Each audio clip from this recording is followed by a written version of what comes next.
seminar today has been possible due to the support of ICICI Bank and Disha Financial Counseling.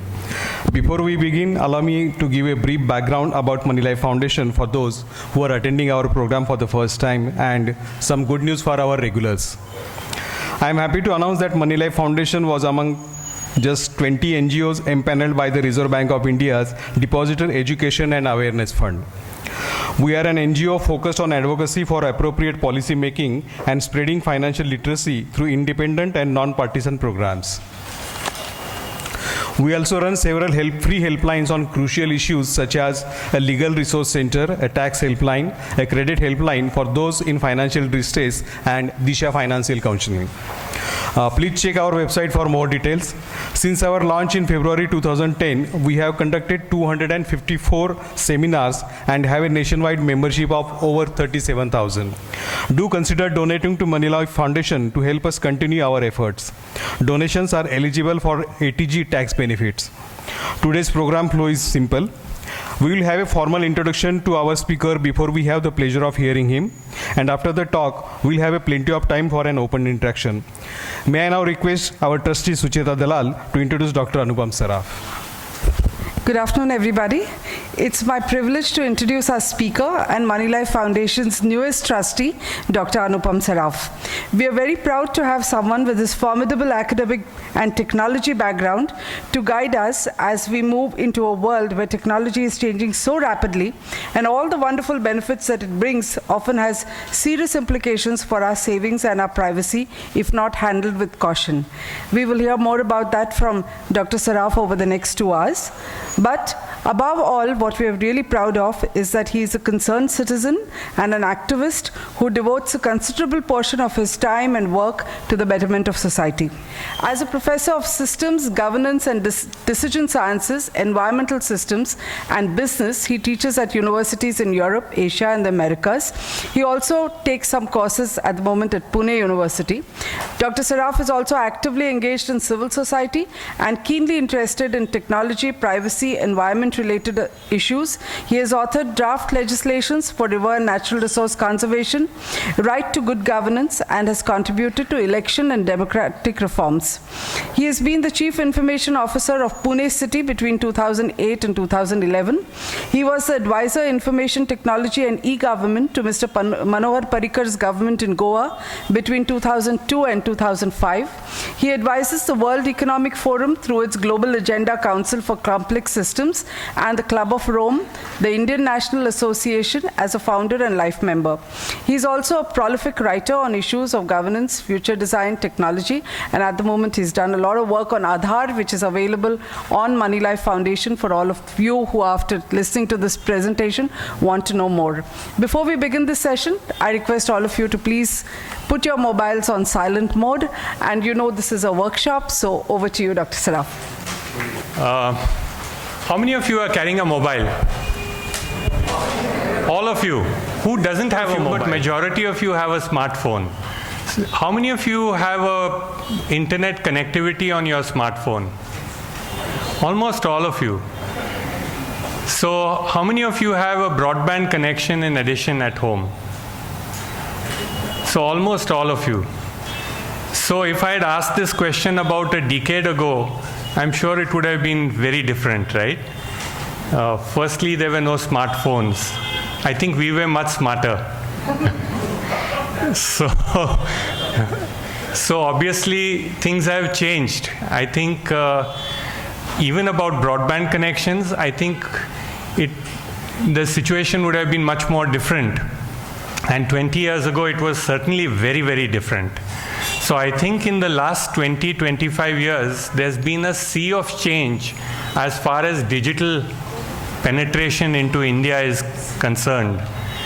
There's an enormous amount of penetration of broadband, there's a penetration of mobile phones, and now of actually mobile internet. So we are swimming in a digital world. I don't think we can escape living in this digital world at all. Even when we go into remote parts of India, many places we are surprised to see people with mobile phones, sometimes even an internet kiosk somewhere, or internet access available there. Most government offices have some form of internet. Almost all of them are on internet, and increasingly they seem to be forcing us to do everything, including filing our returns, on the net. So I think increasingly the digital world is here to stay, at least for the foreseeable future, with whatever difficulties that we may have to stumble through. At the same time, I think there wouldn't have been a day when you are not worried while making a transaction on the net.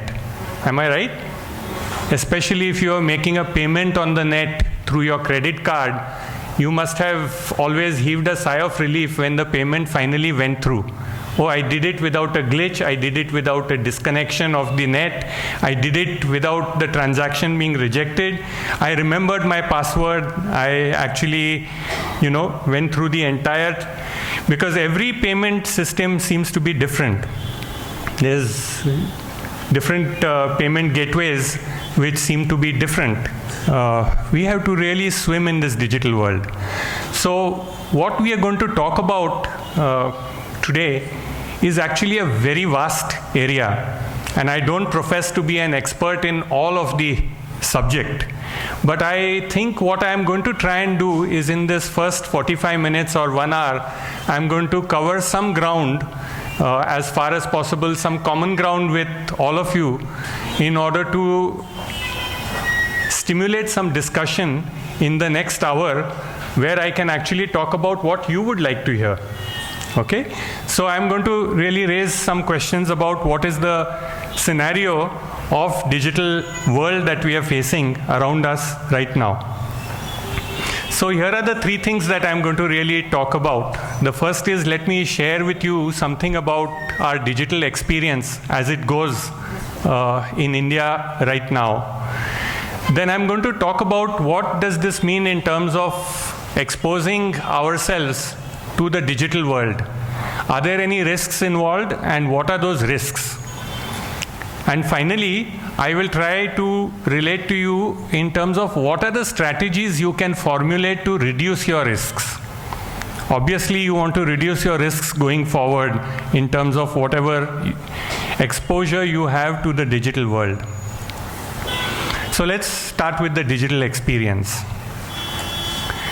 I think since January, we have been seeing a lot of something like this, where people are promising you free internet, and actually later on you realize it's only free 38 websites and not the free internet. But I think telling the difference is becoming extremely difficult. So there are lots of deals coming out into the market where you're told that you will have zero charge plans, or that you will have free internet connectivity, and you can just come to internet.org or some other site and then effectively enjoy the internet for free. So while we are trying to make sense about how can anybody offer internet for free, because nothing comes for free ever in this world, everything comes with a price.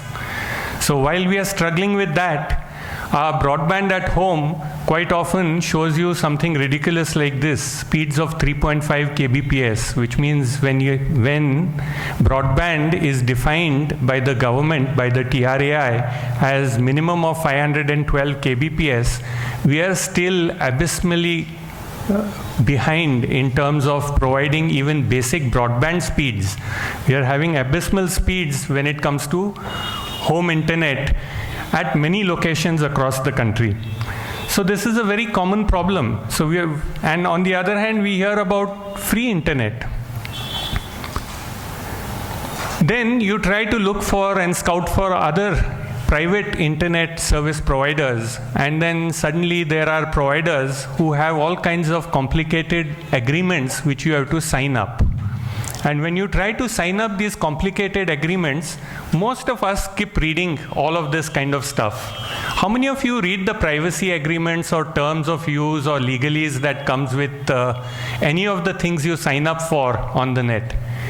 Okay, I'm glad there are at least 3 people who do that. Does that make you very comfortable when you read it? No, it doesn't. And when you sign up without reading it, does it make you any more comfortable? There's no choice. There's no choice. You have to opt out or you have to opt in. There's no choice. So if you actually were to read this last two paragraphs, I think it will tell you basically that this company, which provides you with internet access at very high speeds at home, effectively is telling you that we are free to pry into every conversation you have on the internet, collect the information and do whatsoever we feel like it, pass it on to whoever we feel like. So whether you're doing a credit card transaction, whether you're doing e-commerce, whether you're writing to your friends, whether you're doing activism, whether you are, visiting various websites, all of that they're free to track. And they're free to share it with whomsoever they feel like, and they don't have to notify you if they make any change in terms of their privacy policy. And believe me, a lot of my friends who are IT experts have signed up for plans like this, obviously without reading it or knowing what the implications are.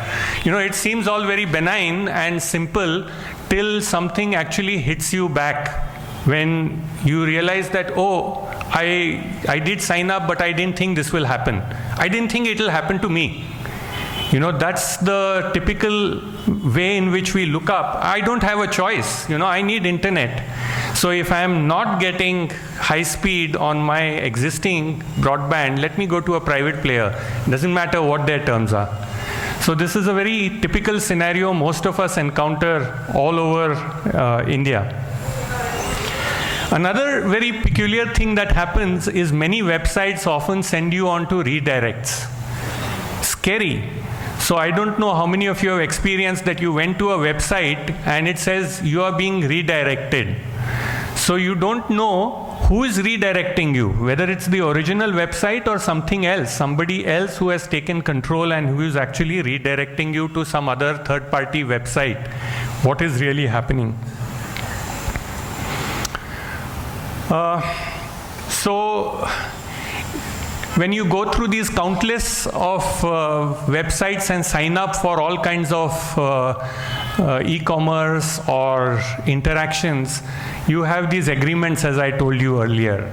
Now here is one of them, which peculiarly, if you read the very last paragraph, in this last paragraph, this company is taking hold of all rights to whatever you may post on their website in perpetuity, irrevocably, to do whatsoever they wish to do with it, including you forfeiting your moral right to object.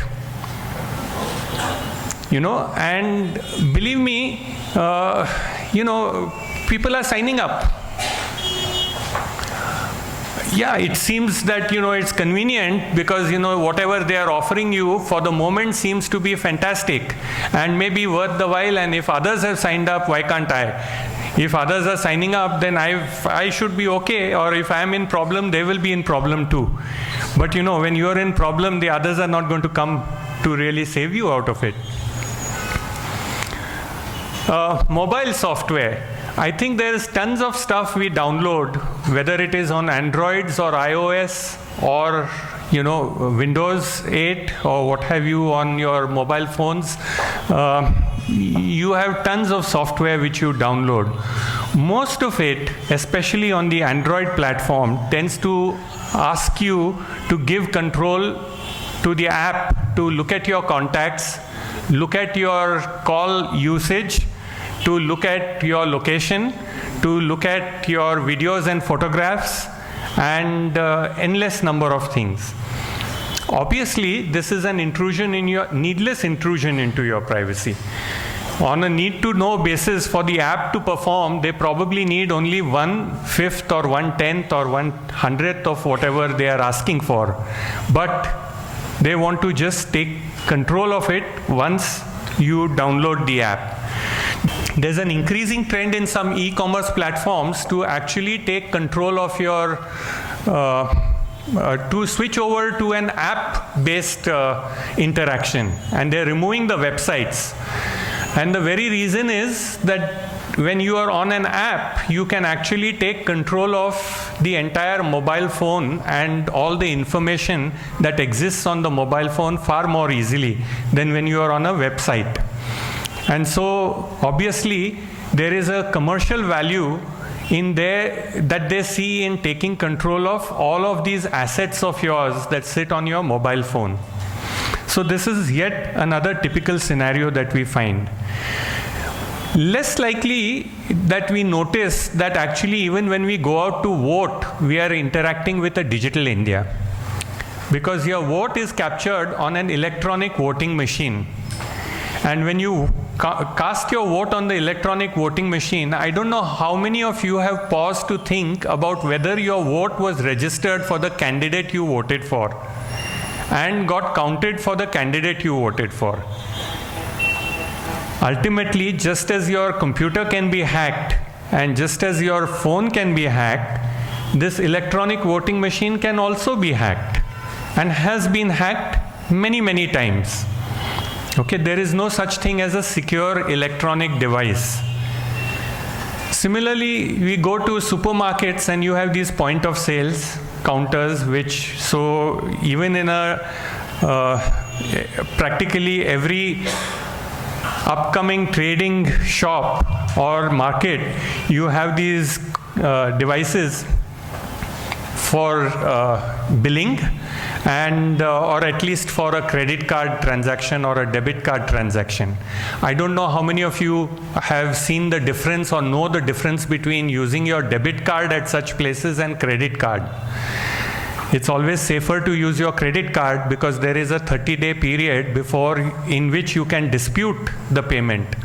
In case of a debit card, your account is directly debited, and even if you contest, it will take some time before you are able to get your money back. Your money has already flowed out of your account. Also, it's far easier for your debit card to be cloned and stolen and misused. So it's always safer to do a credit card transaction. But here are these innocent places where we feel, oh, I'm not using broadband or I'm not using my mobile phone, but you are exposed to digital world. So just 2 days ago, the United States had a major scare.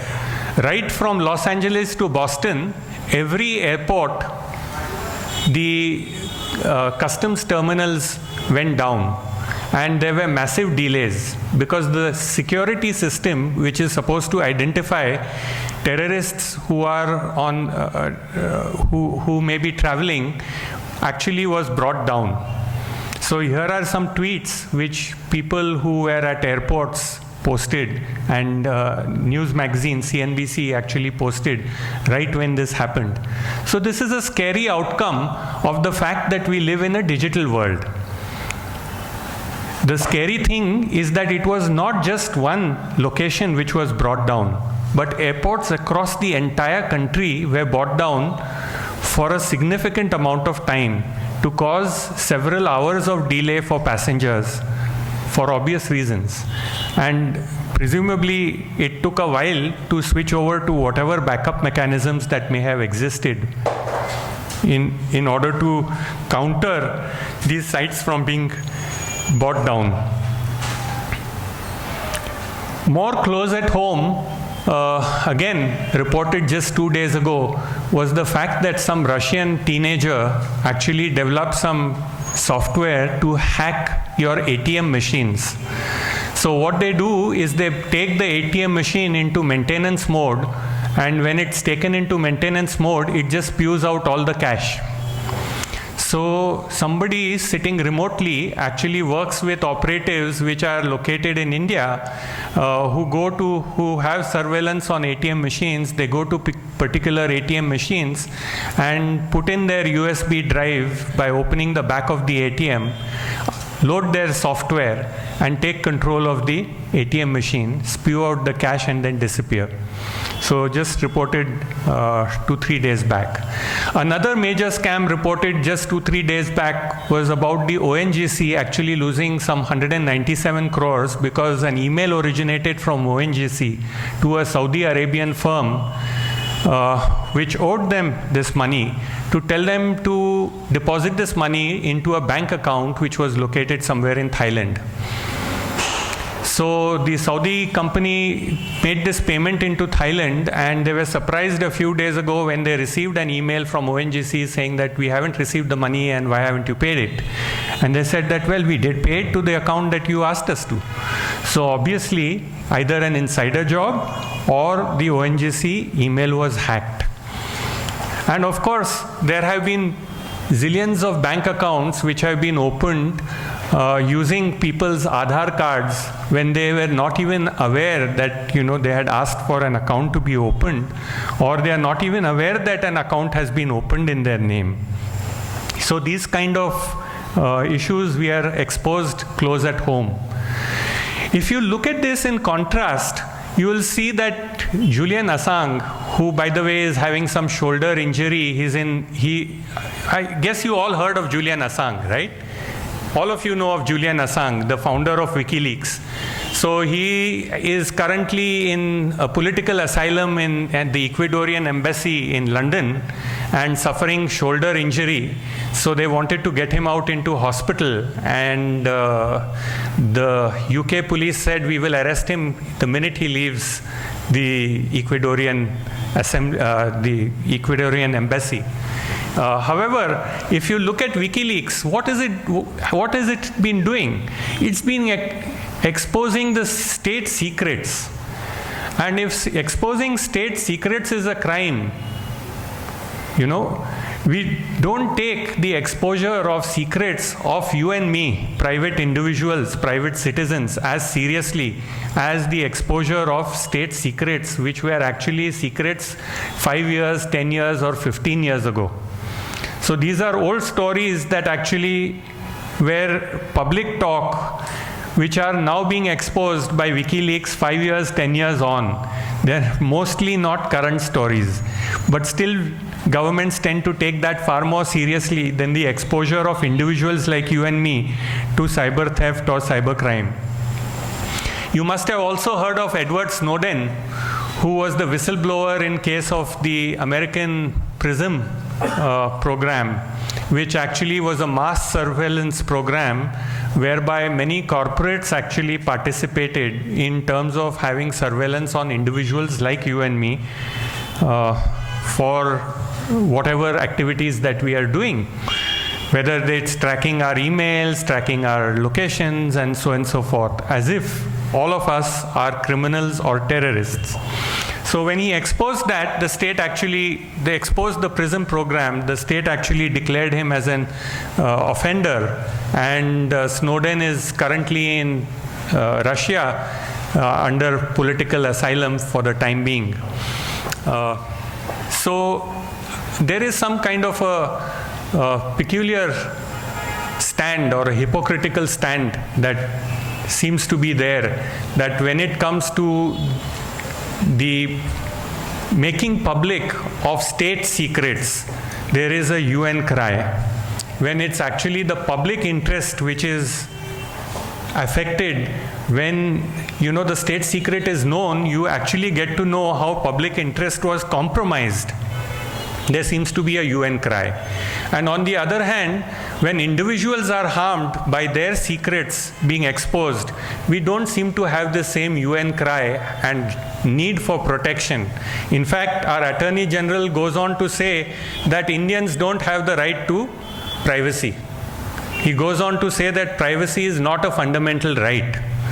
Whereas, many constitutional experts beg to differ and say that, fundamental privacy is a fundamental right. It comes with liberty. You will not have liberty without privacy. So if you want liberty, you need to have privacy. So we seem to have this kind of contradictions which exist in the discussions that are happening across the world, not just in India. So this is just to give you an idea of, this is not a current picture, this is about 2 years old, but this is just to give you an idea that despite all of this happening, there's a huge volume of things which is happening on the digital world. We have millions of emails going in 60 seconds. We have a huge amount of data being uploaded in 60 seconds. So this little graph, this little pie chart shows you what happens in 60 seconds with these different apps around the world. And on the right hand here, you see actually how many of us or what percentage of teenagers are on various social media platforms. So you can see there is a huge chunk of people who are using Tumblr, Facebook, and Twitter. And I guess today in India, predominantly it is WhatsApp. It's probably larger, I don't have the numbers, but it's a tremendous amount. At the same time, various security companies have been releasing numbers about security concerns. So this one is from Symantec, which actually shows that between 2013 and 14, am I right? Or 2012 and 13, there has been an 8-fold rise in identity theft. So stealing government numbers like social security numbers, Aadhaar numbers, and so on and so forth. So when you steal them, you actually steal a person's identity. So there's been an 8-fold growth between 12 and 13. Actually, the 13-14 numbers are even more alarming, although they are not part of the same graph. So I'm not presenting them here. So there have been several million identities which have been compromised. In the United States, the social security number has been compromised in such a huge way that the current raging debate over the last few months is why is the social security number being allowed to continue in the United States?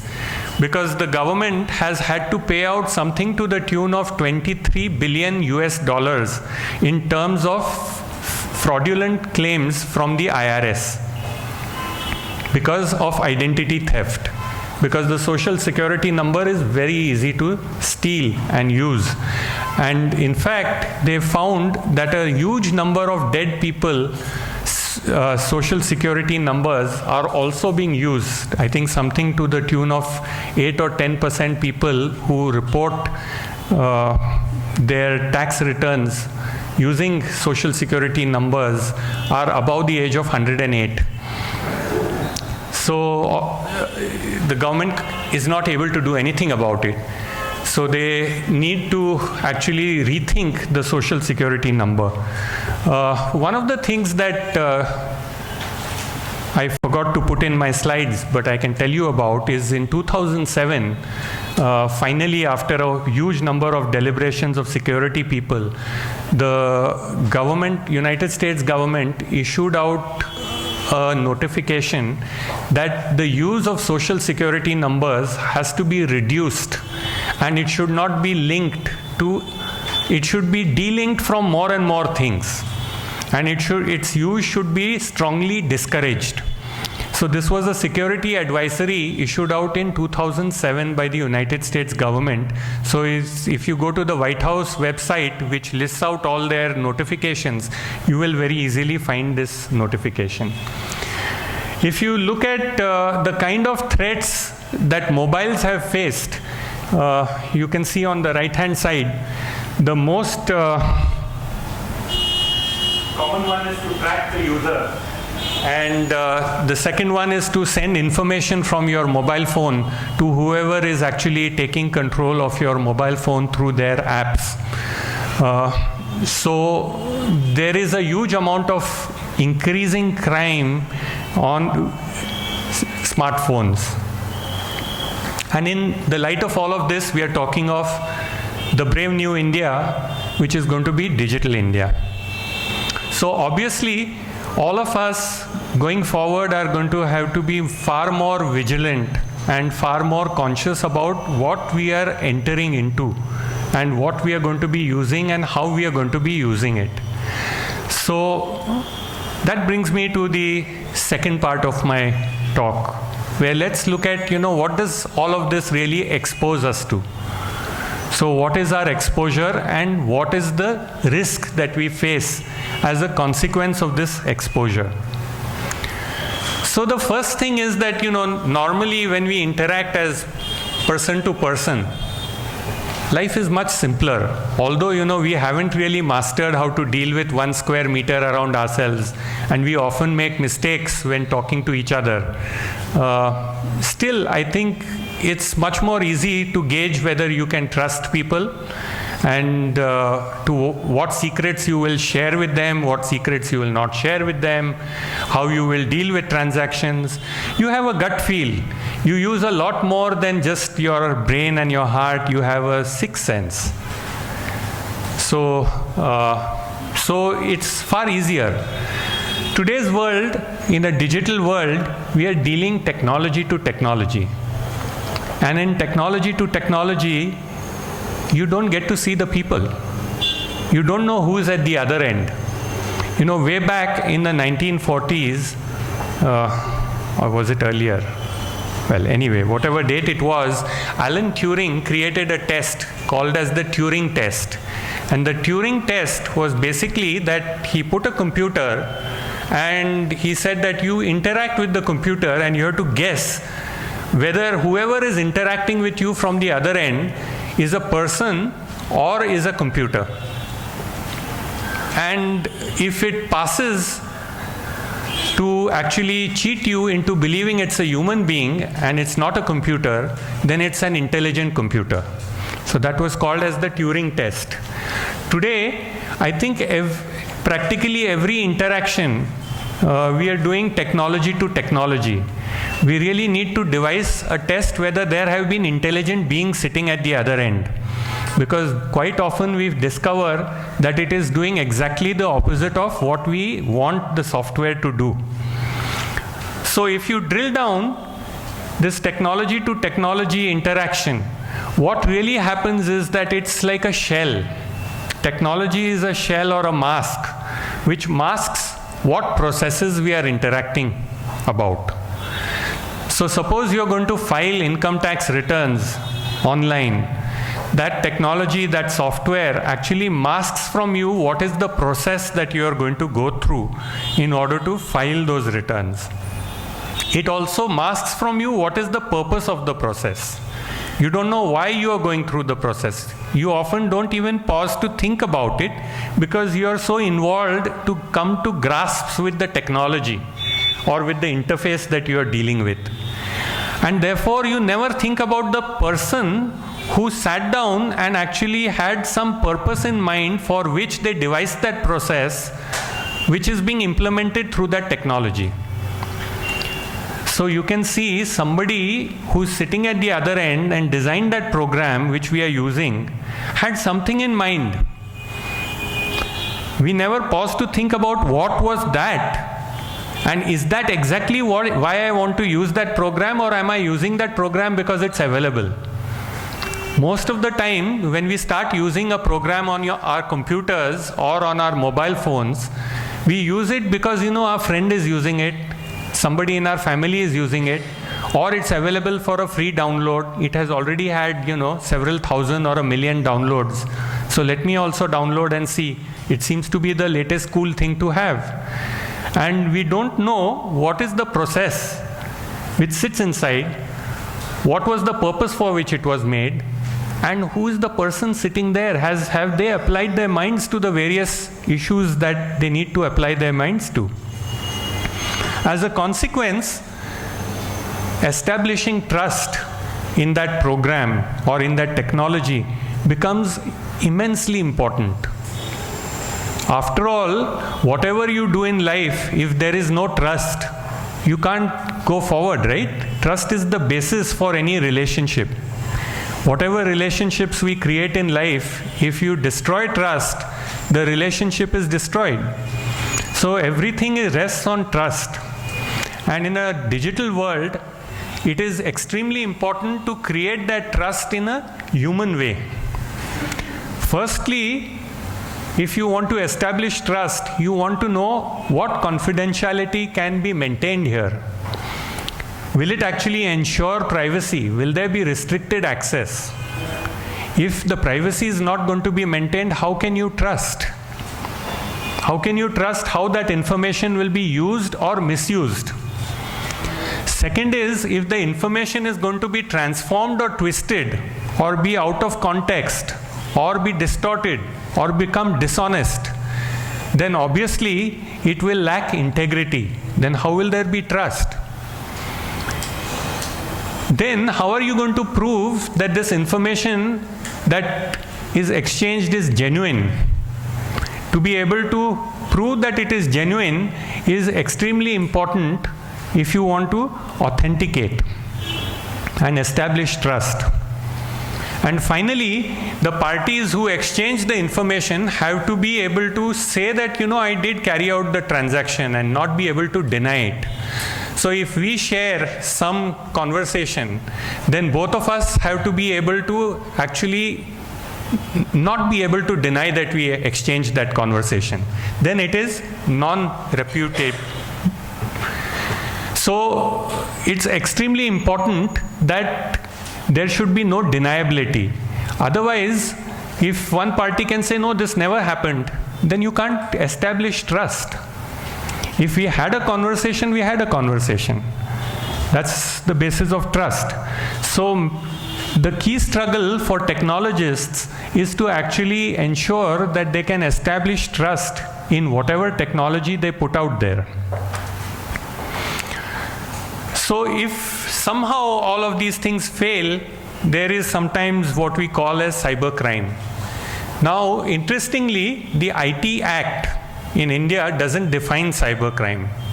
So it leaves crime to be defined by the Indian Penal Code, and it says that if there is an IT involvement, it would be a cybercrime. So the Europeans actually have defined cybercrime in the following way.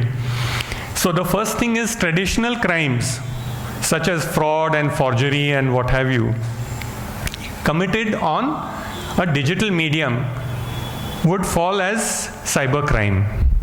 Secondly, if you are going to publish illegal material or objectionable material on digital medium, then it also is regarded as cybercrime. And thirdly, if you use digital media or electronic networks to create attacks against information systems or cause other people to be denied usage of digital services or hack other digital sites, then it's also regarded as cybercrime. And cybercrime is probably the fastest growing crime across the world, because it can be undertaken remotely. By sitting anywhere in the world, you can actually carry out cybercrime in any other part of the world. You don't need to be physically located at the scene of the crime. And that is why it's very easy for cyber criminals to escape being caught. And therefore, organized criminals are increasingly turning or resorting to cybercrime. Also, the volume of crime, the volume of rewards that you can get are phenomenally high in terms of the investment they seem to have to make into the exercise. So it seems to be highly lucrative. So unfortunately, that seems to be the reason why it is increasingly growing. So what is our exposure to this digital world and the threats of the digital world? So what factors really affect it? So there are many factors which affect it, and for want of time, I'm going to talk about what I believe are 4 key factors which really affect it. First is net neutrality, and I think this word has been around for quite some time over the last few months, and I think most of you are familiar with net neutrality, but anyway, I'll talk a little bit about it in a few minutes. Second is, what are the legal terms of use that you have on various websites? What are their privacy policies? Third is whether you can actually audit a transaction which you undertook on the internet or on your digital medium. And fourthly, what is the kind of digital culture that we create? So what you will notice is, in these 4 things that I've chosen, there is no technology. These are all things which relate actually to human beings. These are things which relate to what you and I can change and what you and I can deal with. It's not about what the programmer wrote or what some company wrote or created. It's about what you and I do. And that's primarily the reason why I have chosen 4 things that you and I can act on. So it's basically about people, the purposes for which people go onto the digital world, and what processes they create to interact with the digital world. And it's not so much about technology, ironically. So let's first deal with net neutrality. So net neutrality is ensuring that there is non-monopolized access or unrestricted and fair access to every website. So when you when you sign up for broadband, you expect that you will be able to connect to any website you wish to in the world. But if your service provider were to tell you, no, I will give you only X bank and not Y bank. I'll only give you X e-commerce website and not Y e-commerce website. I'll give you only A search engine and not B search engine. It would be annoying, right? So, unfortunately, when you violate net neutrality, that's exactly what happens. So all these so-called free plans or free internet is about providing you with access to the bank of their choice, the e-commerce website of their choice, the government websites of their choice, the news websites of their choice. So if net neutrality is removed, then you might have a scenario whereby something like Moneylife will become inaccessible to you on the internet for free. Because Moneylife would have to pay a huge fee to whoever is giving so-called free internet in order to be visible to all of you. So, just as your phone is valuable because you can talk to any phone number in the country without the phone company telling you, no, you will only visit to this hospital or this doctor or only to this bank or only to this supermarket. You can talk to anybody you wish. So it's just as that the website, the internet is valuable because you can go to any website that you wish, and not just the few chosen for you by the ISP or somebody who is offering you free access to internet. So it's important that we protect net neutrality. The battle for net neutrality, which some of you may have followed, is not yet over. In our country, there is still a lot of discussion happening in government circles where they want to stifle net neutrality by allowing telecom companies to choose what they called as zero plans. So these zero plans will actually allow these telecom companies to offer some websites for supposedly free. But other websites will have to be paid for, which means they will actually be blocking the other websites from being viewable on your smartphone.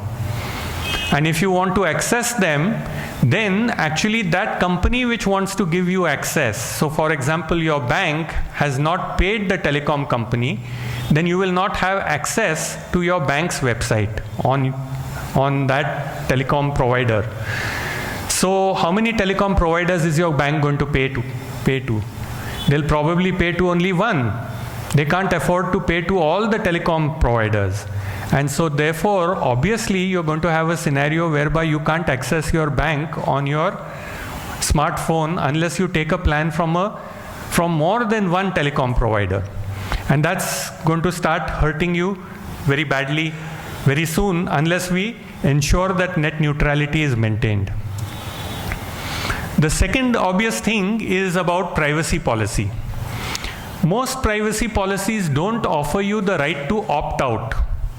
It's important that a good privacy policy actually allows you the right to opt out. So for example, they say that we will share our data with third parties. So you should be allowed to say that, no, I don't want my data to be shared with third parties, because you don't know who the third parties are. And those third parties could change. You don't know what use the third parties are going to put it to. There can be other things in the privacy policy, like this perpetual and irrevocable license for the service provider to use whatever data they collect. You should have the ability to opt out of such policy without having to reject the service altogether. Unfortunately, that doesn't exist today. You need to also know that you should assert your right to be forgotten. There may be something that you may put up on Facebook and then you regret it and then you want to remove it. So once you remove it, you should be assured that it is not going to have a copy anywhere, or they are not going to retain a version of it anywhere. You have the right to be forgotten. You have the right to move ahead into the future as far as whatever you post on certain websites. Or long after we are gone, what happens to our accounts? We have a right to be forgotten.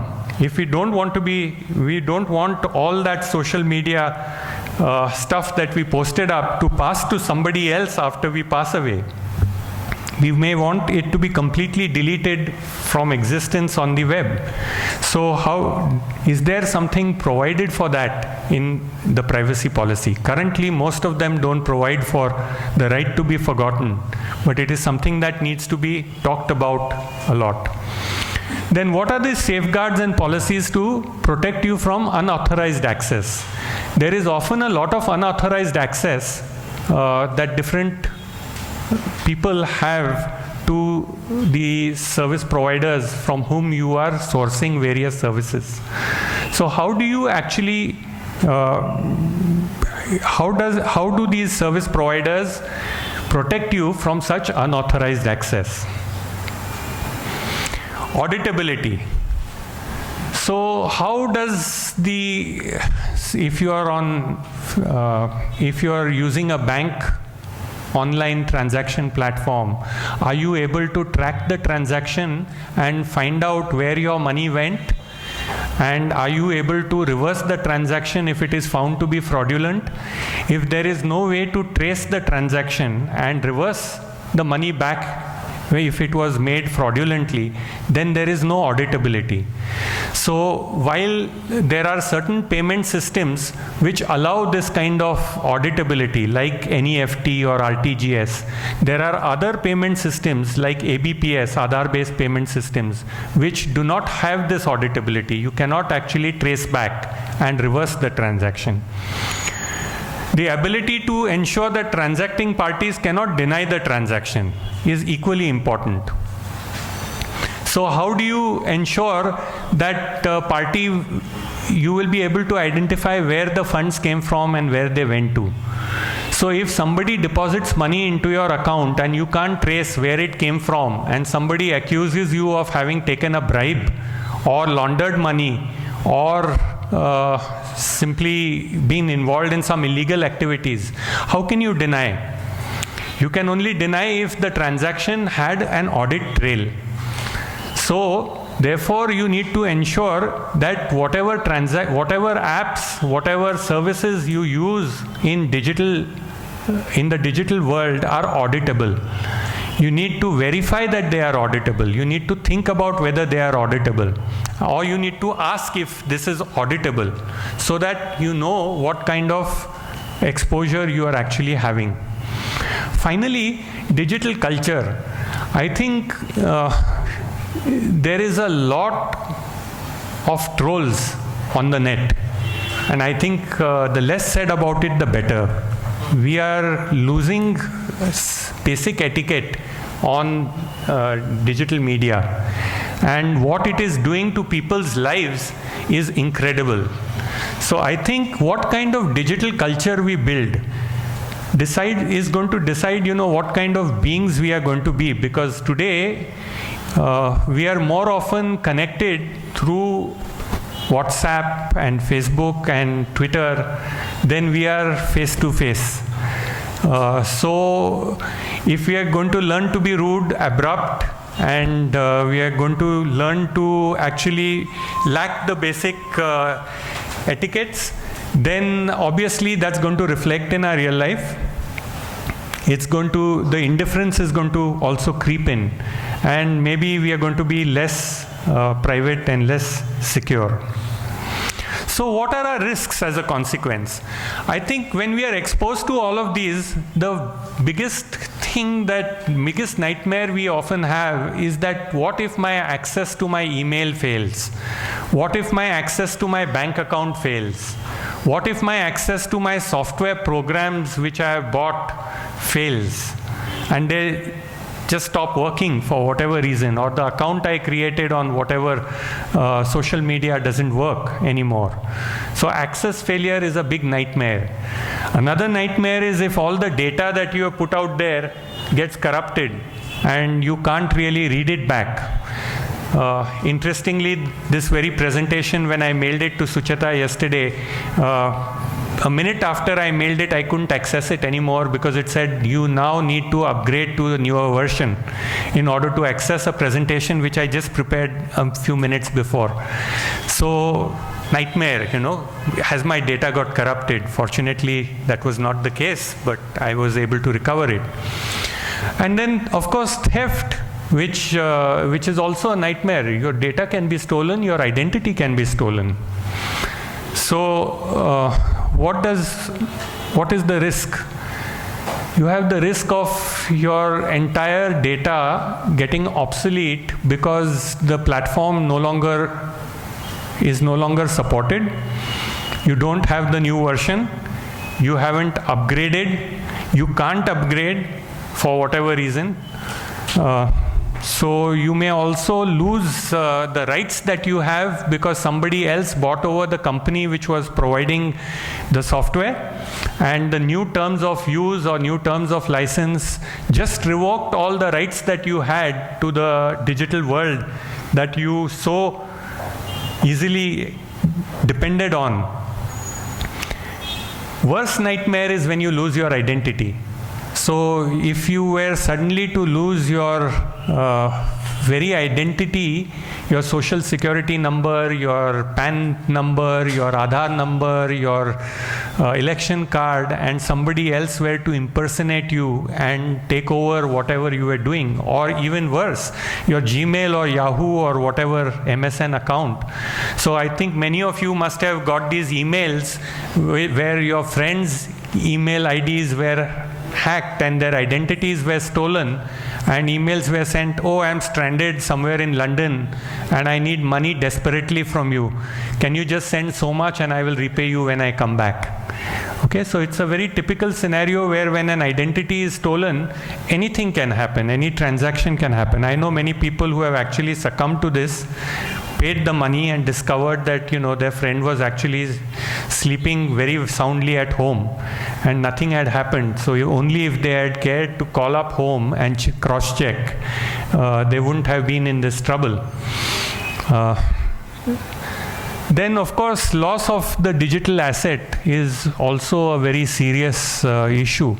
So if you have stored all your digital assets, most people don't know what their digital assets are. Most of us don't have an inventory of our digital asset. Every document that you create, every software that you own, every digital identity that you own, all of these are your digital assets. Just as your physical assets, these are your digital assets. And you need to have an inventory of these digital assets. If you lose your digital asset, do you know that you just lost your digital asset? It could be a Twitter ID. It could be an email ID which you created maybe 3 years ago, and then you suddenly want to access it for whatever reason. And you lost it. So how do you get it back? So how do you minimize your risks? So, I think like with most things in life, solutions are things that each one of us has to find for ourselves. But there can be some common strategies that we can exercise. So what I'm going to do is I'm going to tell you about strategies. I'm not going to tell you about a solution. Okay, I'm not going to tell you fixed solutions, but I'm going to tell you how can you develop your own strategy and what you should be focusing on. So each of these points that I told you earlier, so how do you protect yourself from obsolescence? So the first thing that you need to do is try and use open source formats to store your digital assets. You never know when your word processor or your spreadsheet program, which is your favorite, is going to stop using the proprietary format that it has, and therefore you can't access your data anymore.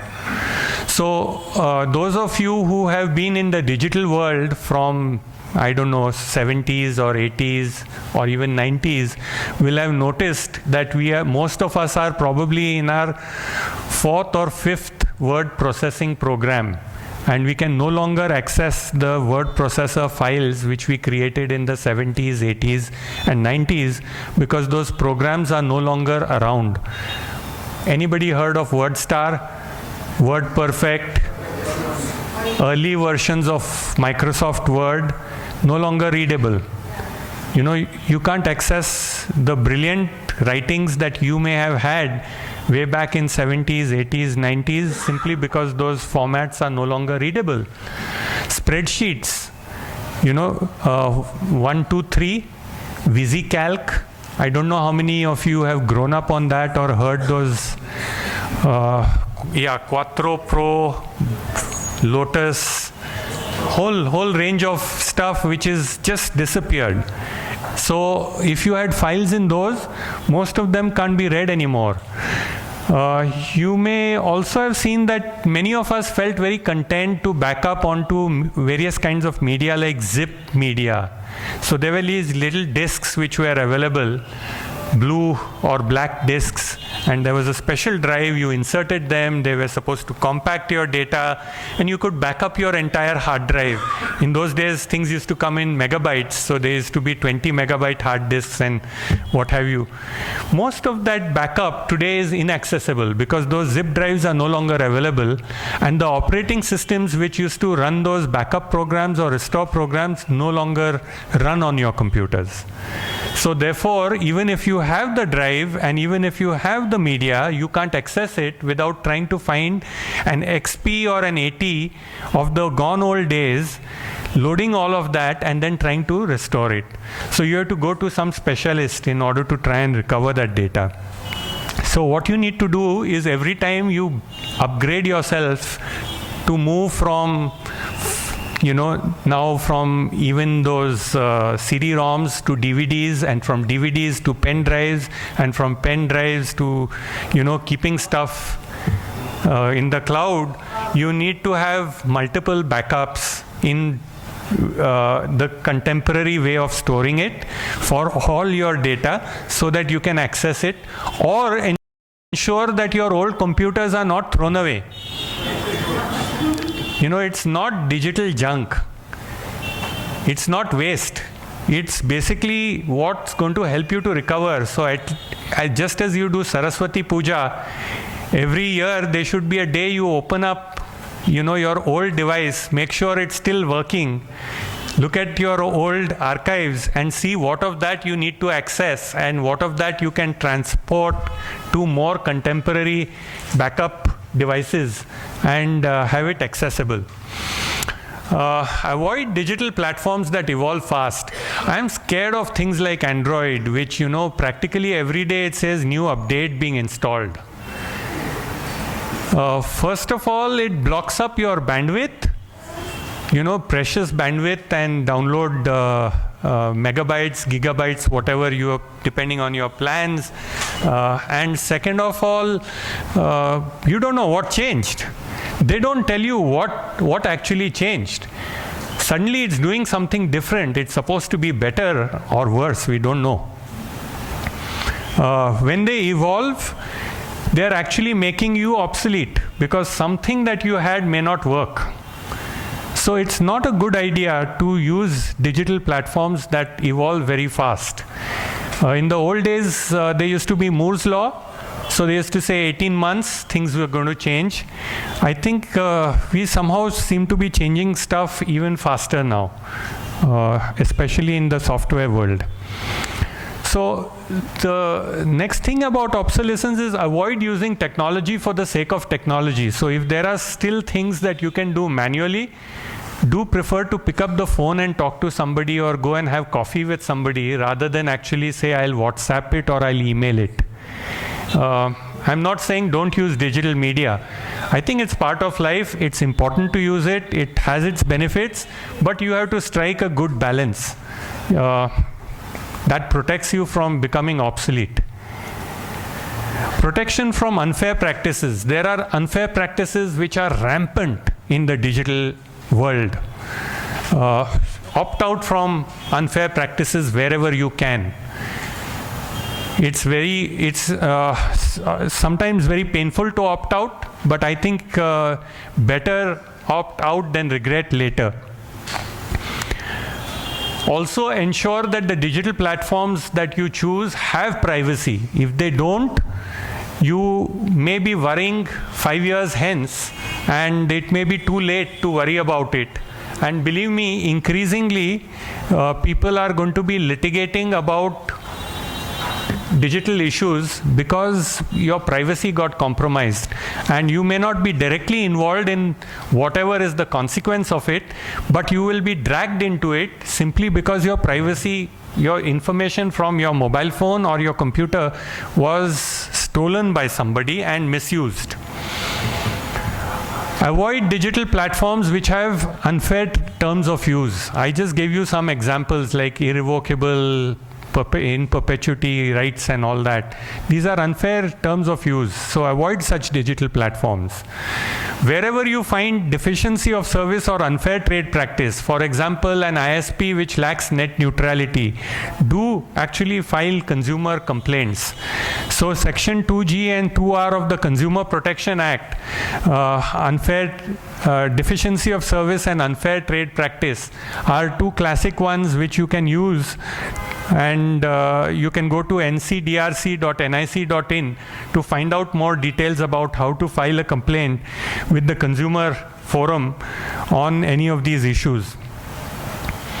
Telecom regulations are available on the TRAI website, and whether you have issues with broadband or with your mobile phone, mobile plan, you can go to these TRI website and actually look up the latest regulations, because they will tell you where you can, how you can escalate the complaint with your telecom operator, or if that fails, what is your next recourse? How do you protect your identity? While it seems very attractive to say that I will have a single ID which runs my life, actually that is a very huge threat.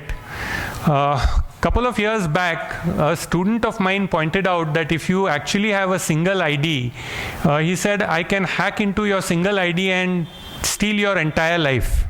If you have half a dozen IDs, even if I get your driver's license, I still don't have your passport, I don't have your ration card, I don't have your PAN card. But if everything was linked to a single ID, the minute I get your single ID, I'm gone. You know, so social security number is extremely vulnerable in the United States, because wherever they have linked it, people actually lose their entire lives wherever it has been linked. So therefore, the US government is actively trying to de-link it from and depreciating its use for anything other than Social Security or IRS tax filing. So avoid digital platforms that lack privacy, because they are the first ones which are going to expose your identity and expose you to identity theft.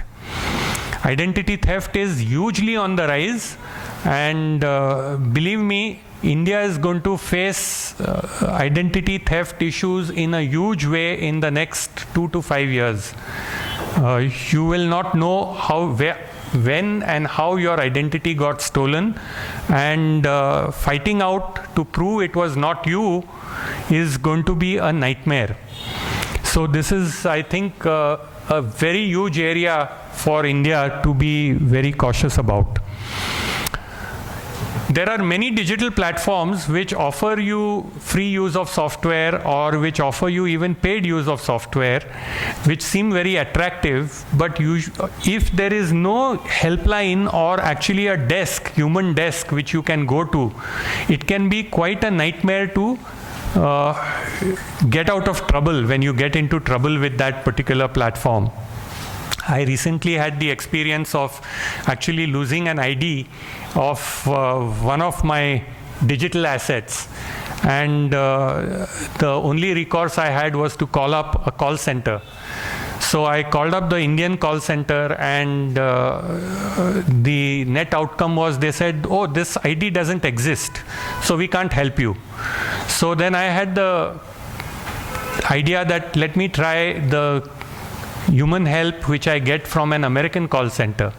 So I had a very interesting and contrasting experience where the American call center person who picked up the call, his first sentence was, "Sir, I am here to help you recover your ID, and I will be here with you till I recover your ID." And believe me, I was on the line for about an hour and a half, and large part of it was because he was on hold with the tech team, where he was looking for where my ID and my assets were sitting. And then he was verifying my credentials for trying to get at this ID. So he quizzed me at least 3 times before he confirmed that it was indeed my ID. And then he recovered my digital assets for me at the end of an hour and a half. So this is going to be an increasing scenario. So for somebody like me who is involved in technology and managing technology almost every day as part of what I do, to have lost this ID, I don't know how it happened even today. It can very easily happen to anybody, you know. So a couple of years ago, a security expert got his bank account hacked. It doesn't mean that, you know, because you're a security expert or because you know about technology that it won't happen to you. It can happen to anybody. Because at the end of the day, as I told you, technology is only a layer over processes, purposes, and people. And ultimately, unless we understand who are the people we are dealing with, and we can talk to human beings at the other end who can understand your problem and who can empathize with it, no amount of use of technology is going to solve any problem of the world. Your technology is only good as the man behind the technology.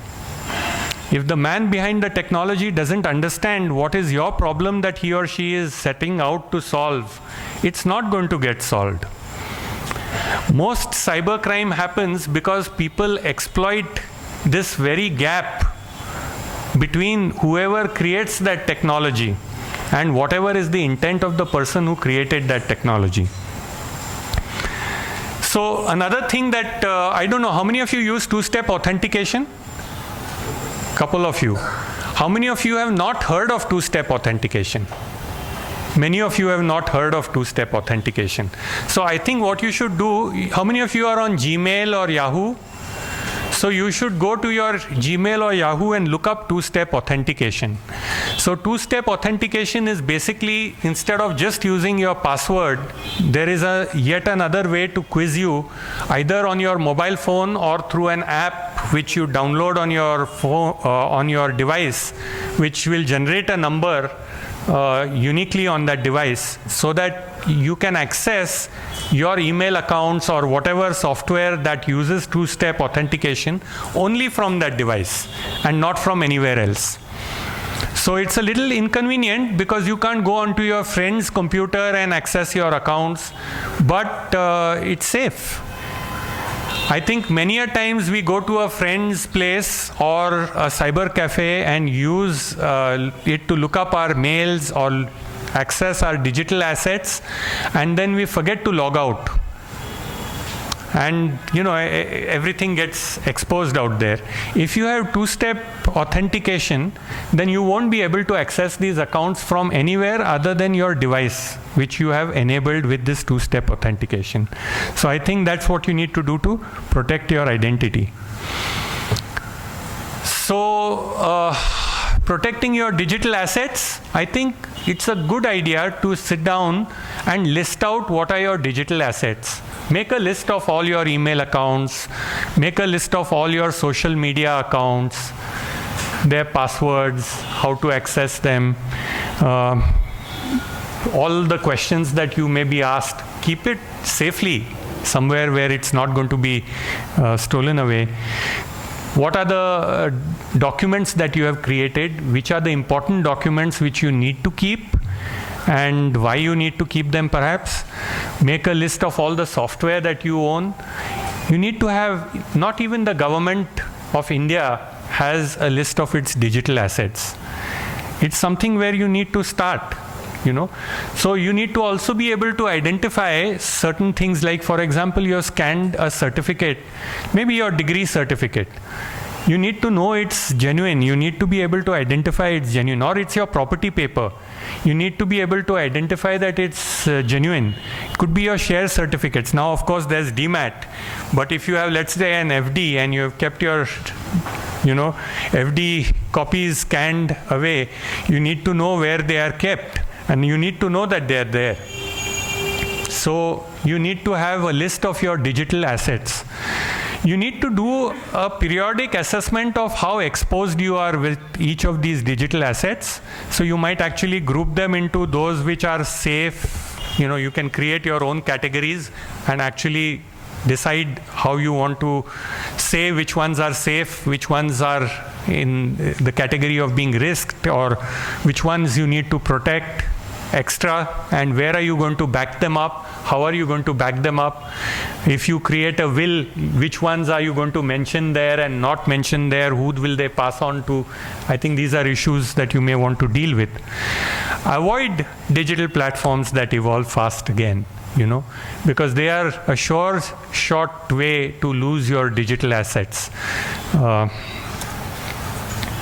Finally, I think what you need to recognize is that your purpose for being in the digital world is the most important.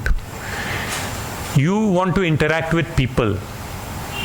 So if you want to interact with people, where you can do it directly by interacting with people, by all means do that. Where technology facilitates it, by all means do that. But recognize that you are there to interact with people. You're not there to interact with technology. I think the Turing test is important. And I think we need a reverse Turing test now. That we need a test whereby we need to ensure we have not become a machine at the other end of the terminal. So instead of looking, for whether there's an human being, we need to ensure that we look for seeing that we have not become machines by using the technology. We need to remember that we actually use technology in order to collaborate with each other on some shared purpose. What's that purpose? How is technology going to facilitate that? If you are clear about that, you'll know where you will use technology and where you will not use technology, and how you will use technology. Don't just say that, look, by putting everything into the digital world, I have actually made my life easy. Actually, you may have just made it very complicated. Sometimes we complicate our life by putting everything onto the digital platform. Some things need to remain off the digital platform. We also use technology to follow an agreed process, to accomplish some shared purpose.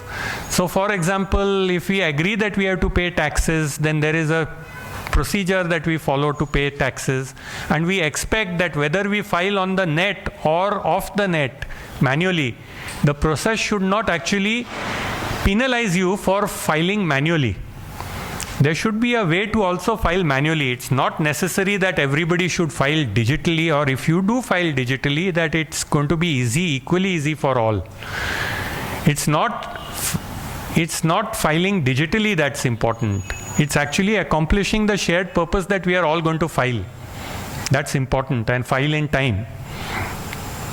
So it's important to recognize that we are not in a digital world to digitize our life. We live a life to live the life. It's not to digitize everything in our life. Take pictures or selfies at every location and upload them onto whatever social media platforms, or we are not digitizing events or transactions everywhere. It's important not to lose track of that. I think increasingly as the digital world is pressed onto us by saying that everything goes digital India or digital world, and there is no option to the digital world, I think it's important for each one of us to have that little lighthouse, that beacon in our head, which lights up and says, oh, there are rocks ahead. I need to be aware that I steer clear of those rocks. Because the more you get entrenched in the digital world, we might actually be exposing ourselves to risks that we can't cope with. And remember that whatever can happen manually can happen 1,000,000 times faster in a digital world. So, as I showed you the European definition of cybercrime, it's also standard crime, which happens through electronic medium. And that standard crime increases 1,000,000-fold digitally, because the digital world can actually amplify whatever is happening in the normal world. So I think that's the prudence on which I would like to end my talk and take your questions.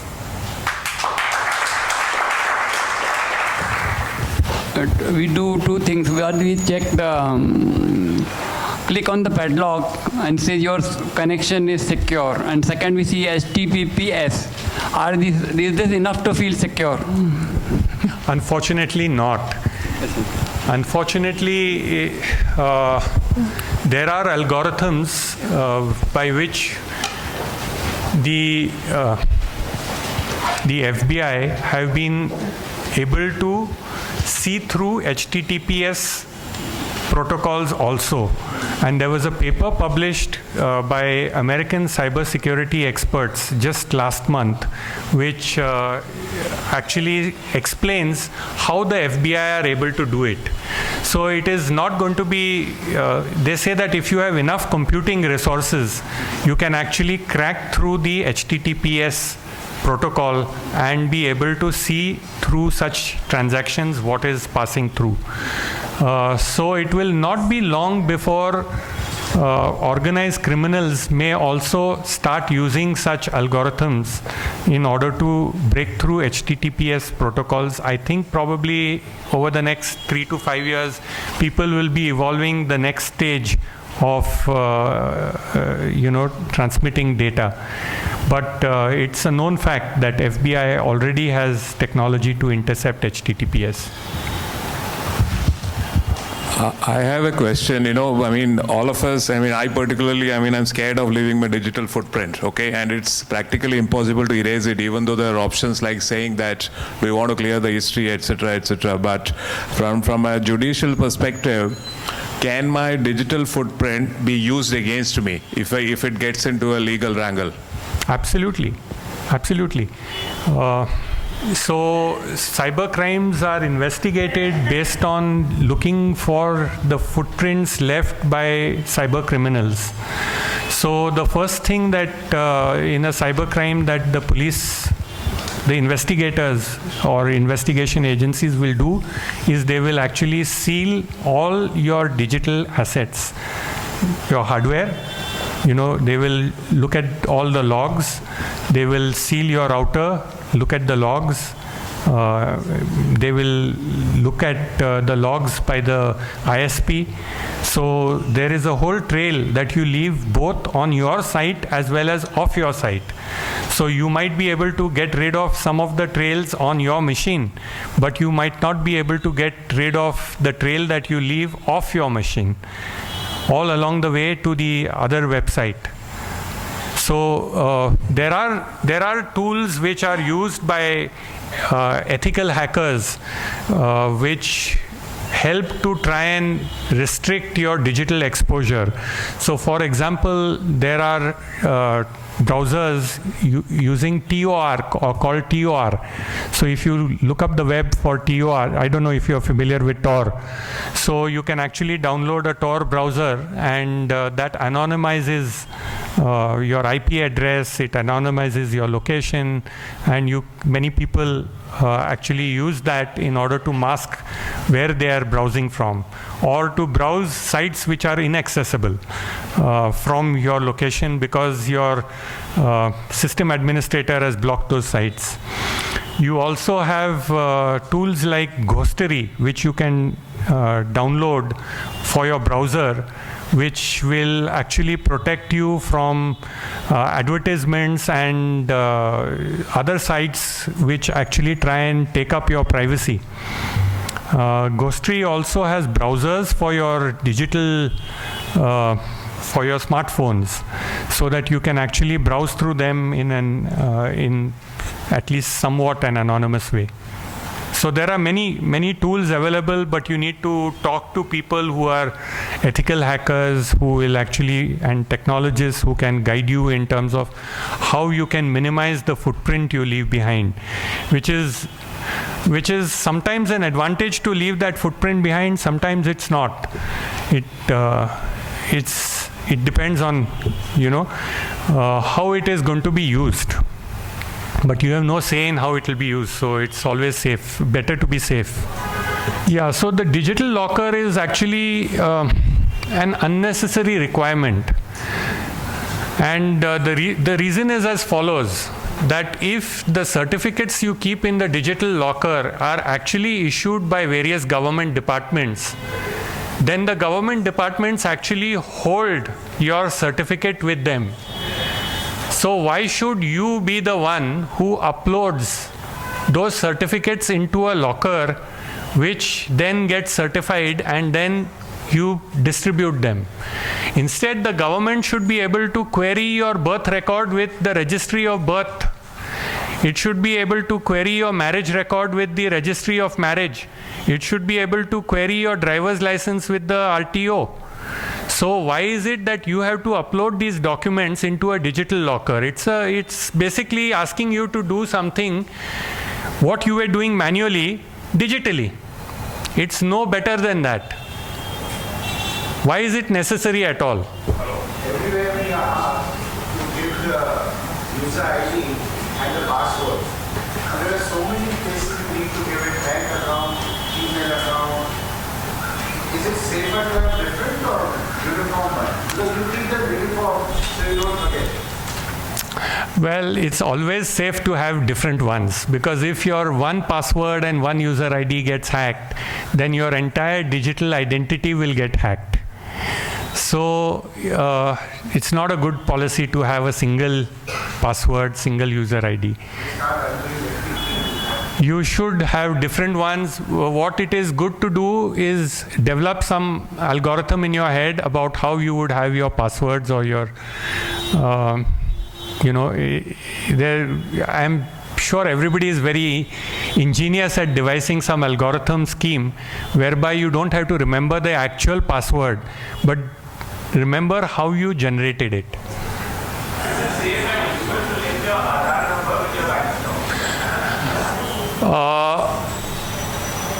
Well, the way it works is that the Aadhaar-based banking is run by the National Payments Corporation of India, which is a Section 8 company. It's not a Government of India company. What happens is that the record of your latest bank account linked with the Aadhaar number is what is stored by the National Payments Corporation of India. So if your Aadhaar number is linked with 10 bank accounts, it's only the latest one which is stored with the National Payments Corporation of India.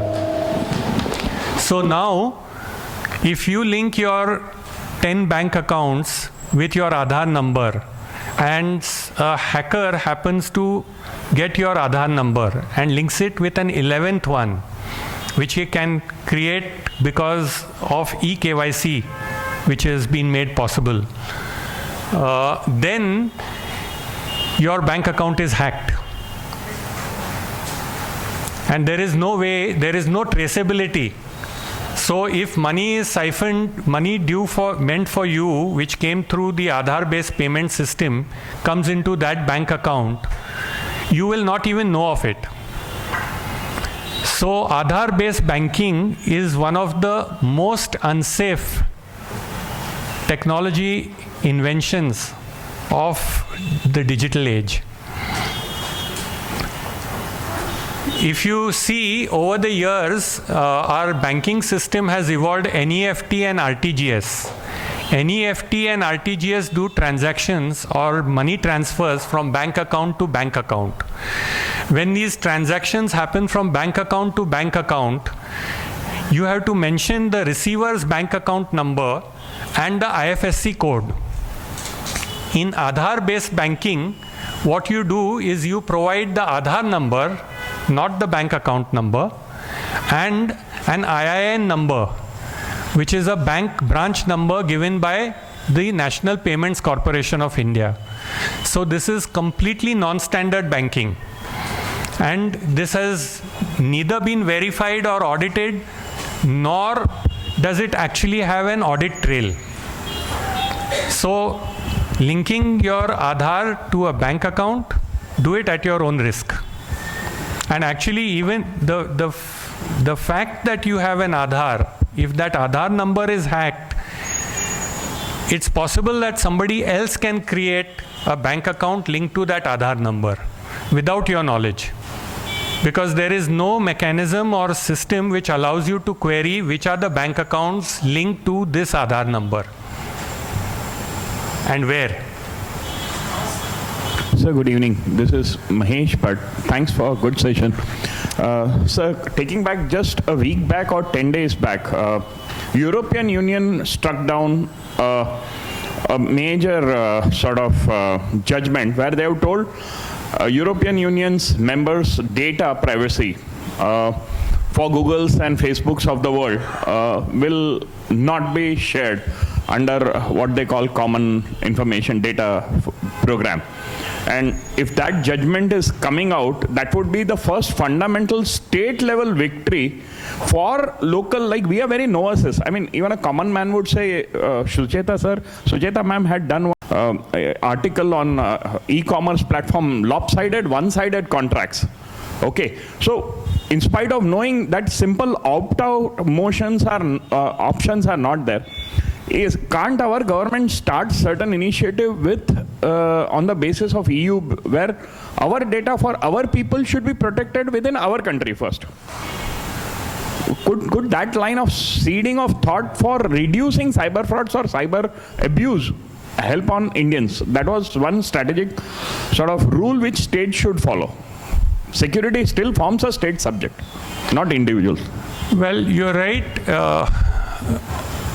I think it's an important judgment which has happened in the EU. It's basically talks about the importance of privacy of individuals and tries to protect it in the European Union. And it clearly says you cannot trust the large corporates to ensure that they are going to keep this privacy. Governments, however, are not proactive. Governments are usually very reactive. So unless a body of people writes to the government and lobbies, the government is not going to take action. So unless, many of you get together and say that this is a serious issue and we need to write about it to the government and lobby about it, it will not take action. You need to make the government take cognizance of what's happening elsewhere. Almost no government suo moto starts something because it was initiated somewhere else in the world, unless there's going to be some huge monetary gain by doing so. So in this case, it's about protecting the people. So I think you and I need to, write to the government, write about it, talk about it, and maybe write letters to the Prime Minister or the National Security Advisor or the Law Ministry and Home Ministry, make them aware, tell them that this is what they need to do. Unfortunately, a majority of Indians are completely in favor of some kind of identity, and there is zero support for the fight against Aadhaar with biometrics. And I think what you said about Social Security being increasingly delinked is news to most people over here. Even I didn't know that it was being delinked, honestly. While in India, the whole battle is to link everything up with one number and biometrics. And I think a lot of very educated people are also arguing all the time that when you want to go to the US, you are ready to give your fingerprints. So why do you object to Aadhaar? Do you want to talk a little about it since you filed the case in the Supreme Court? Yeah, I think it's not a battle about technology and about giving your biometrics. You know, while there are some people who argue that it's about biometrics, it's not about whether you want to give your biometrics or not give your biometrics. I think what you need to recognize is that if somebody steals the biometrics that you gave, you can't replace them. Whoever gets possession of those biometrics can misuse them. What if you went through an enrollment process for Aadhaar? I don't know how many of you can find the person who or the agency which enrolled you for Aadhaar. How many of you have got an Aadhaar number? Most of you have got one. How many of you can find your enrollment agency? Nobody. How many of you know what happened to the form?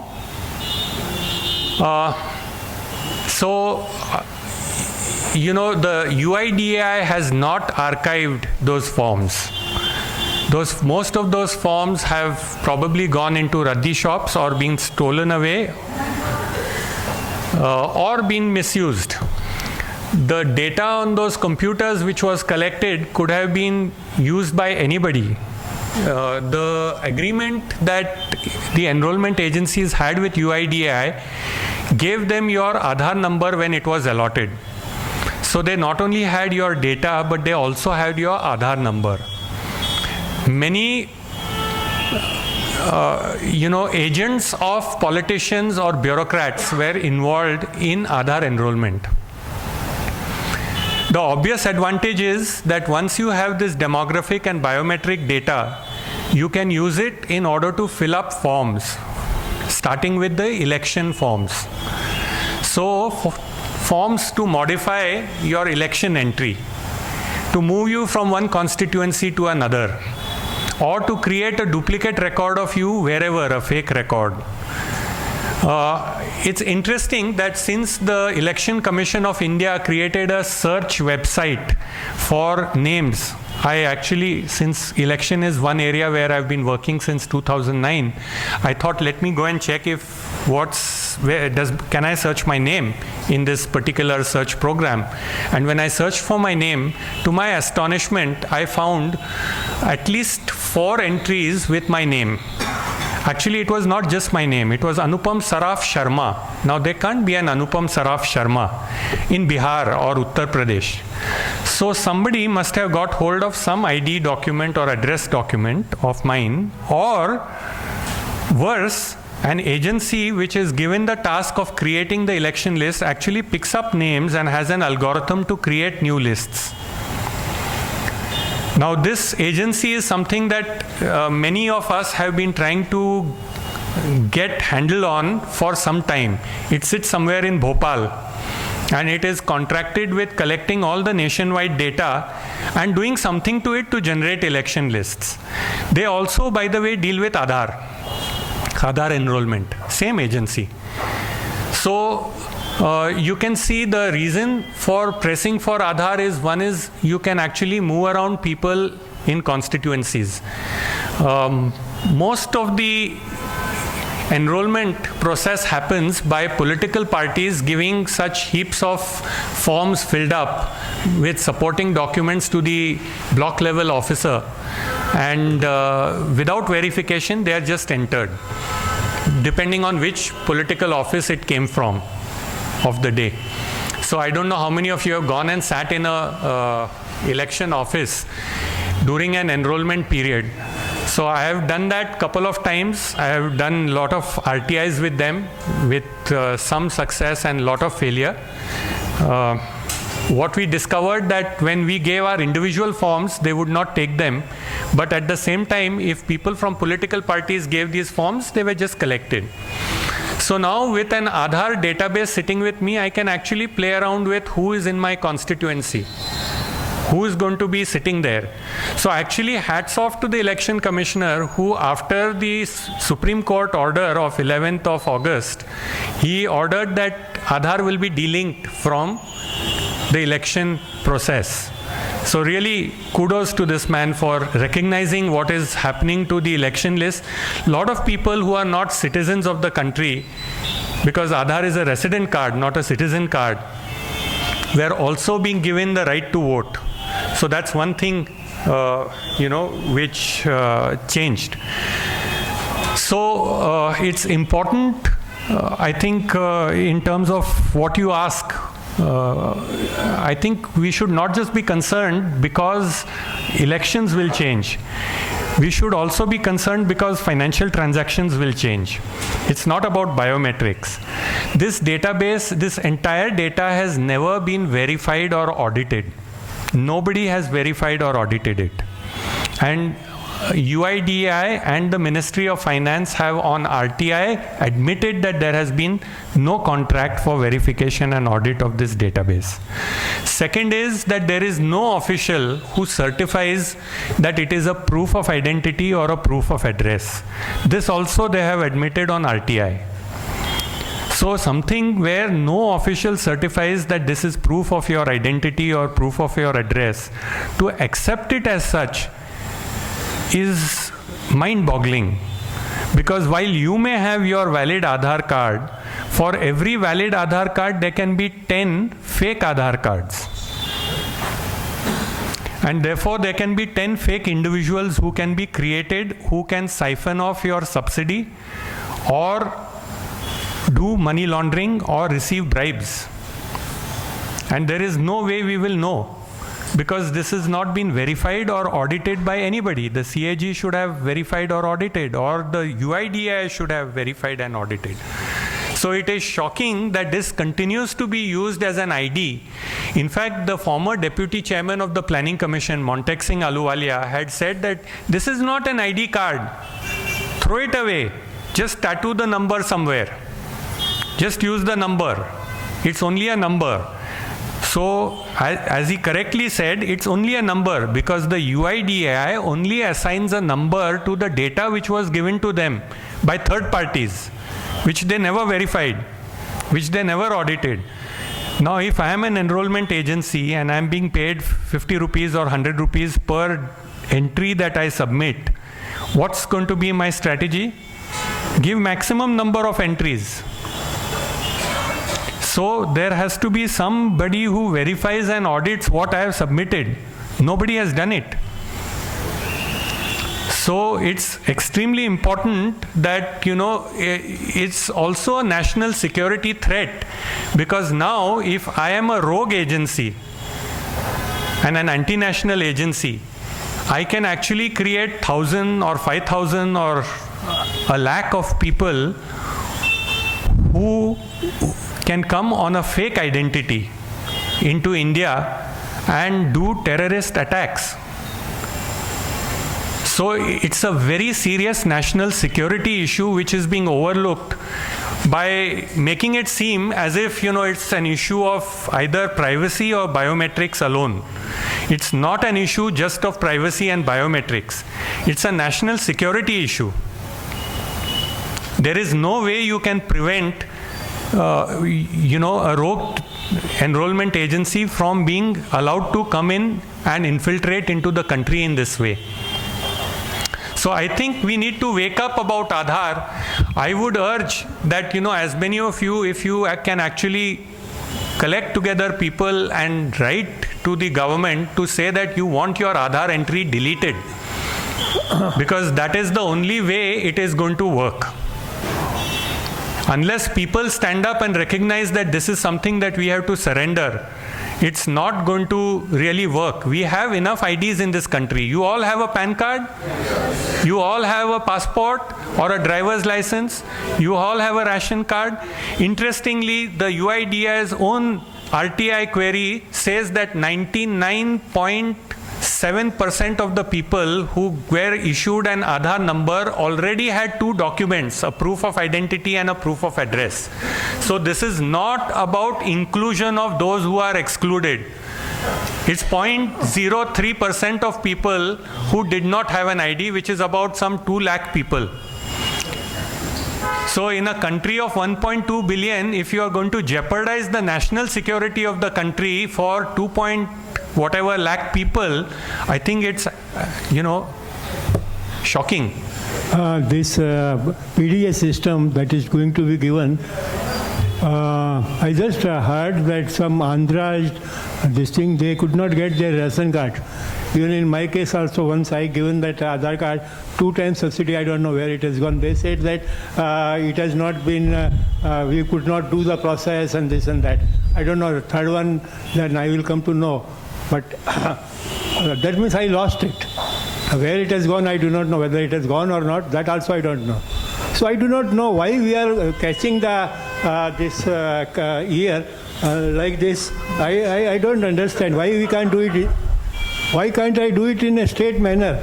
Why, I mean, you are a systems man, you know that you, straight away that subsidy was given to this thing in the bank. Now I have to, this is something, you take this, then you go to the bank and then, this is something becoming very tedious. And this government which was, which was objecting to it, I don't know how this has succumbed to, and what advantage they are getting out of it, I do not know, political advantage. But now that they are now going to the Supreme Court also and saying, अरे इसमें तो जनधन में तो होने दो, इसमें तो होने दो, इसमें तो होने दो, LPG में होने दो. What is this nonsense going on? I don't understand that. Why they have lost, that Jaitley has lost his legal mind or something? I don't know. I just have a short question. Is a Windows phone safer than an Android or an iOS? What do you want to say? Frankly, I don't know the answer. So I think, I don't think there is anything called as safer, it's also a matter of what you use on your phone and how you use it. So I just gave you non-technology based ways to manage your security on the digital world. So it doesn't matter which platform you use. If you follow some of this, I think you will be reasonably safe. That's why I focused on what you can manage. You can't change the technology you are using. That we have to accept. Sir, for the Aadhaar card, for the 10th standard, it has been made the compulsory to have the Aadhaar card. And on the other hand, we are talking about the deletion of the Aadhaar card. This is a very contradictory. So for the 10th standard, the Maharashtra government had made it compulsory. It is a violation of the Supreme Court order. The Supreme Court has said that the Aadhaar is voluntary. It will remain voluntary. This is the 6th time that the Supreme Court has said that the Aadhaar is purely voluntary. It cannot be made mandatory. Point number 1. Point number 2, the Supreme Court has said it cannot be used for anything other than LPG, PDS, Jan Dhan Yojana, pension, and one more something. Okay, so it cannot be used in any educational service. It cannot be used in a bank as a KYC. Because it's not, cannot be used in the election process. So in fact, in the Bihar elections, the Election Commission has issued a notification saying that it will not be accepted as one of the IDs at the election.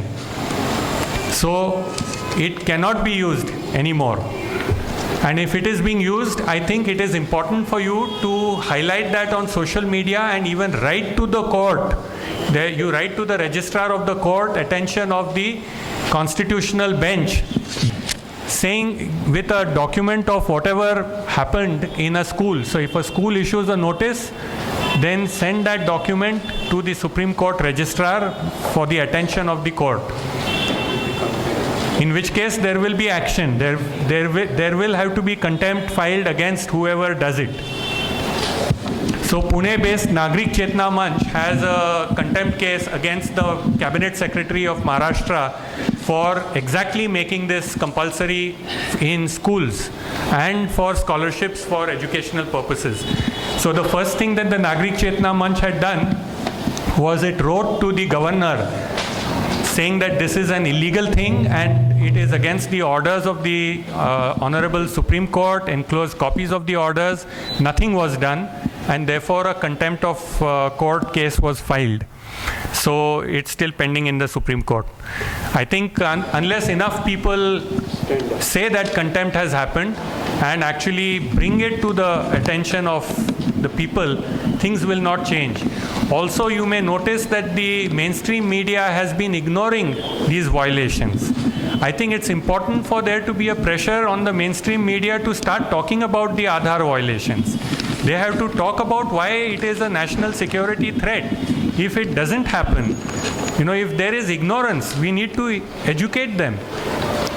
If once they get educated and recognize it's a national security threat, I don't think any advantage can outweigh its use by saying that by compromising the national security.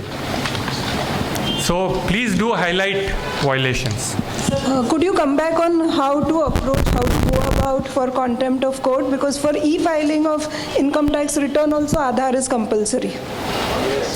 Aadhaar So is it not compulsory. It is. I couldn't e-file my return. Nor could I. So I actually sent it by courier. And I received acknowledgement that your return has been filed. So, Yeah, correct. So I had to actually generate that authentication through my bank account through using NEFT or what have you and logging on to the income tax portal. But to remove that small thing that for verification you have to send it to Bangalore.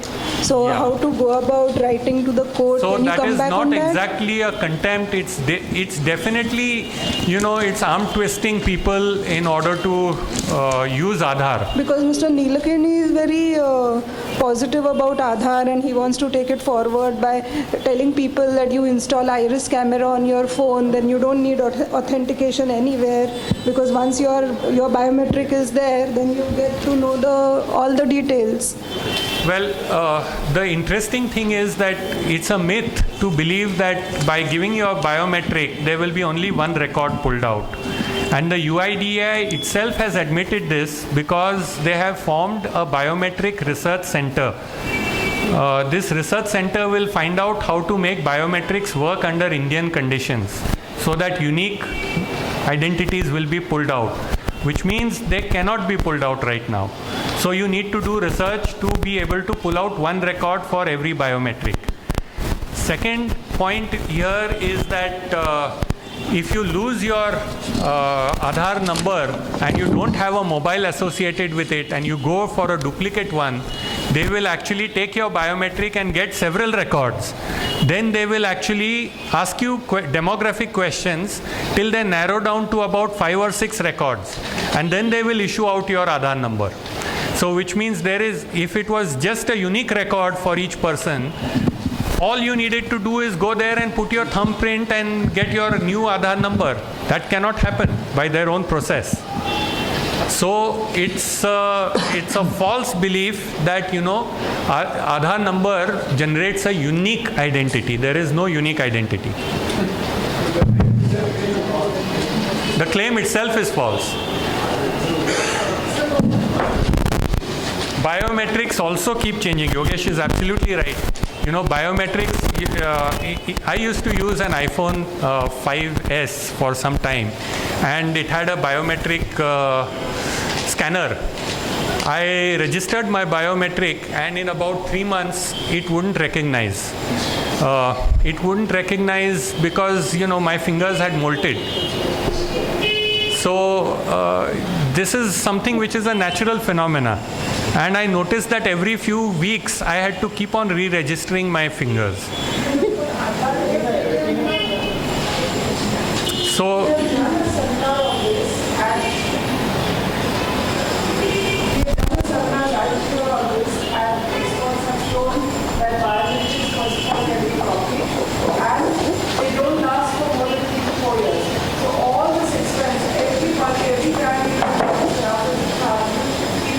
so much money has been spent, and we worked out that biometric